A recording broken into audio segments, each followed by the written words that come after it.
Attention all podcasts of the Solar Federation. We have assumed control. We have assumed control. We have assumed control. The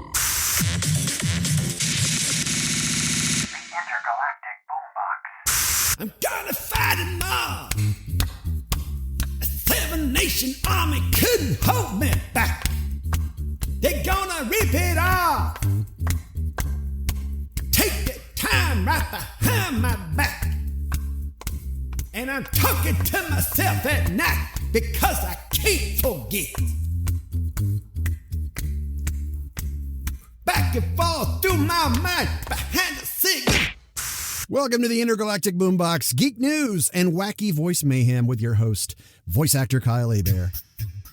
The question of the week. PlayStation Plus is being merged with PlayStation Now and being relaunched this June with 3 new membership tiers to choose from. You get PlayStation Essential, Extra, or Premium. PlayStation Essential is like PlayStation Plus currently. Online multiplayer, 2 free games a month. Extra tacks on access to an additional 400 games. And then Premium adds another over 350 or so retro titles dating back to PS1 and some PSP titles too, and some limited game trials. Let's see what the people have to say. Laura D says, which is the once or twice a year I play Fallout 76 for 2 days straight and never touch it again plan? John is free. He's going with Premium, primarily for the older gen games. Dan Connolly staying with Essential because he's not made of money. Arius Lupus had already bought the PS Now service, and that is going to convert over to Premium. Yeah, I wasn't sold on Premium until I read online about a loophole and ended up taking advantage. And unfortunately, Sony has since removed it. It was a pretty cool glitch, though. I was able to buy multiple years of PS Now, meaning that I'd end up getting Premium for half price. And half price, definitely a much better deal, considering $120 for everything for just 1 year. Yeah. Samurai Snake is going with Essential. The $120 price tag and placing PS1, 2, and PSP games behind a paywall ain't worth it.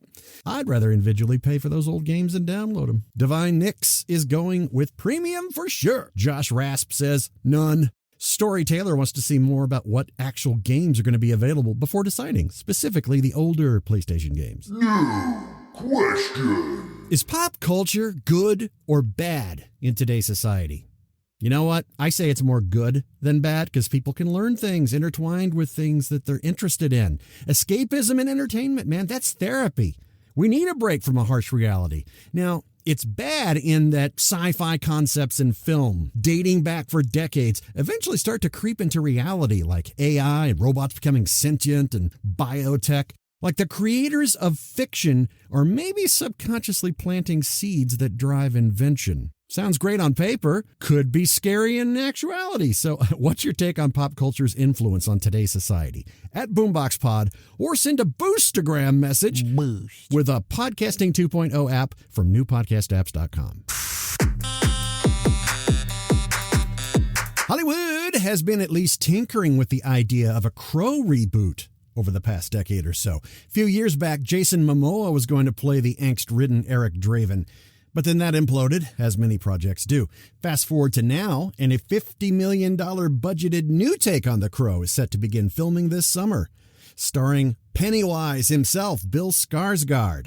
Took a little bit to get used to that idea for me, but I'm warming up to it. Skarsgård has done excellent work in all the roles that I've seen him in over the years. The Brandon Lee original from '94, that deviated a good bit from the original comic, but still worked out quite well. And killer soundtrack, hello. The Crow comics that it was based on. They're black and white, very gothic, visually striking, and laced with poetic dialogue and a bit of the ultra-violence. They quickly went out of print, leading to many reprintings and trade paperback sales. And by the time I learned about it, I snagged some of those reprints back in the early 90s.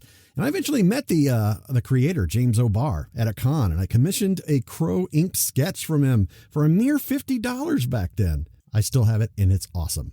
This modern reimagining, though, will be directed by Rupert Sanders, who gave us spectacularly bland, mediocre fare like Ghost in the Shell with Scarlett Johansson. That gives me pause. Though Zach Balin, who wrote the script for the multiple Oscar-winning King Richard, including his screenplay, wrote this new Crow script. So I can sum up my anticipation for this in 2 words. Cautious optimism!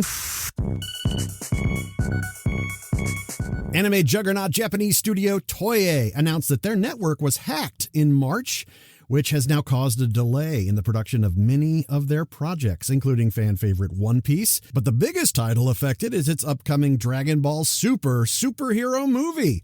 Originally supposed to drop in Japan on April 22nd and internationally this summer, a new release date has not yet been announced.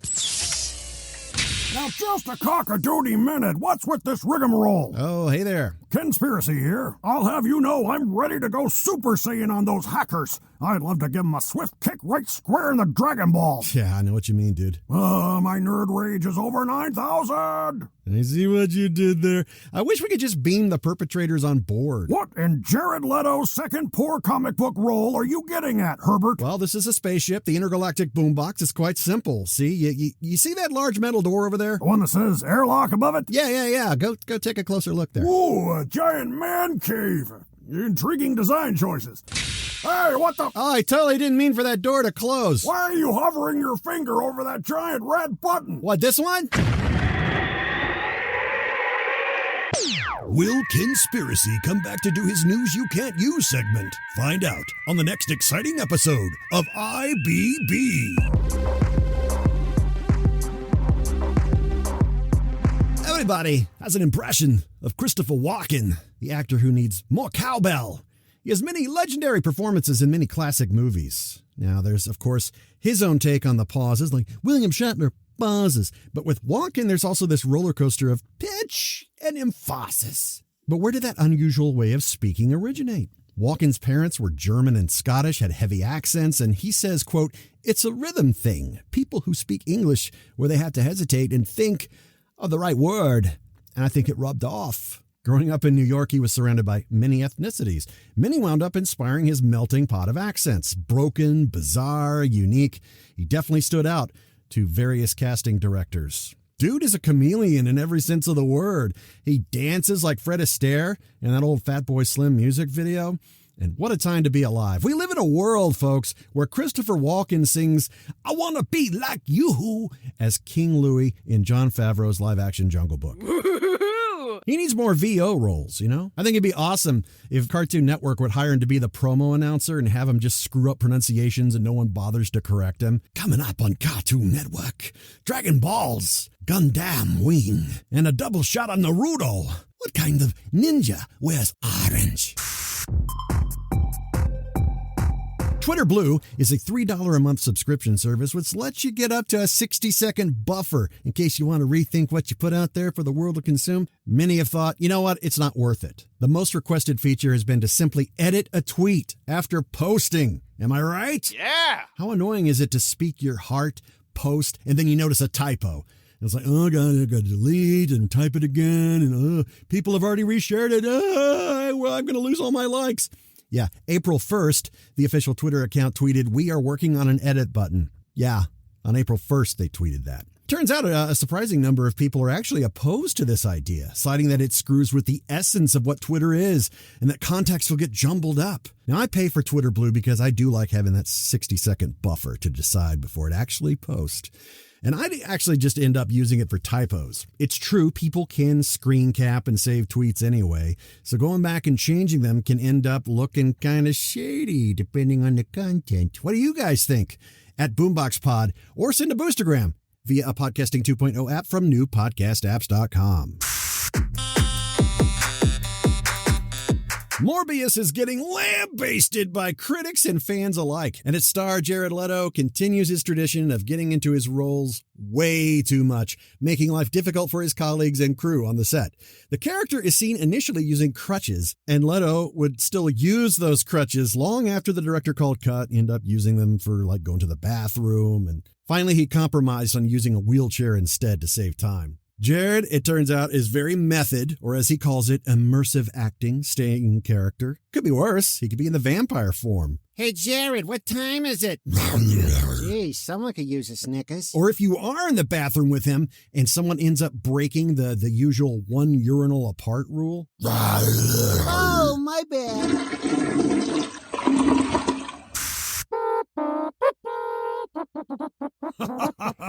Look who's back, baby. From my top-secret hidden bunker in Pahrump, Nevada, Conspiracy here, with all the news you can't use. Yeah, you're welcome, J. Jonah Jerkison. Hey, Oi, what's the frequency, Kenneth? We rescue you after you were jettisoned out the airlock, and this is the thanks we get? Bruh, we didn't get no thanks. what? Oh, Fine. These two tentacle-ridden cosmic slackers beamed me aboard some weird egg-shaped craft before I could suffocate in the vacuum of space. I owe you two a debt of gratitude. What are your names again? get Shiggles. I don't actually care. Go spread your global alien agenda somewhere else. Oh, I did see a taco stand up the road. Let's go abduct somebody from there and watch them question their life choices. Yeah, let's do it. Anywho, here are tonight's leading stories.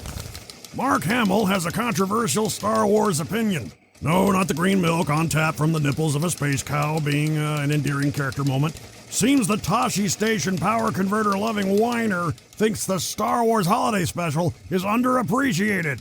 Ha! There's a reason, puke fly swatter. It's worse than 1,000 Morbius back-to-back screenings. Or would that be Morbii? Popular TV icons back in 1978 appearing on what equates to a variety show full of goofy skits and musical numbers with iconic characters sprinkled in. Harrison Ford looks bored.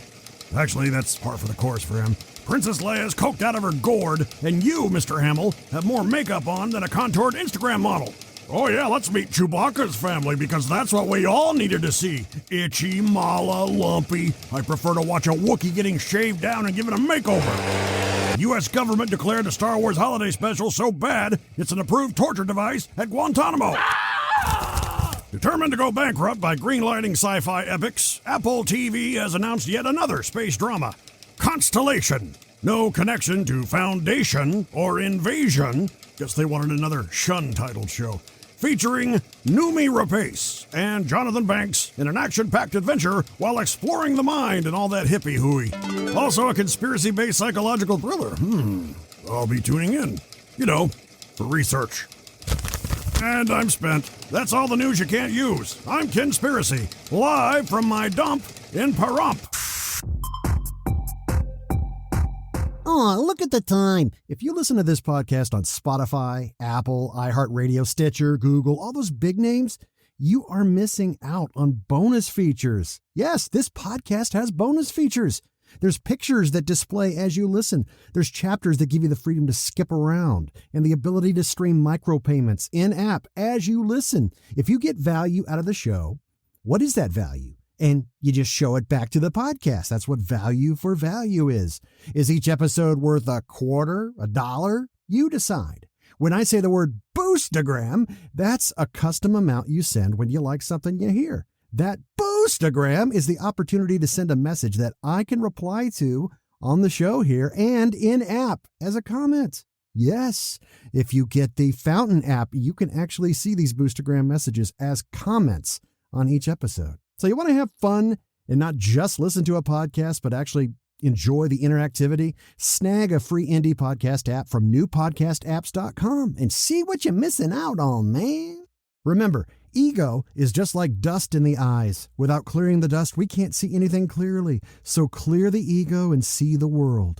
Or if that ego looks like Kurt Russell as a planet, just run away. That dude's trouble. Till next time, I am out of here.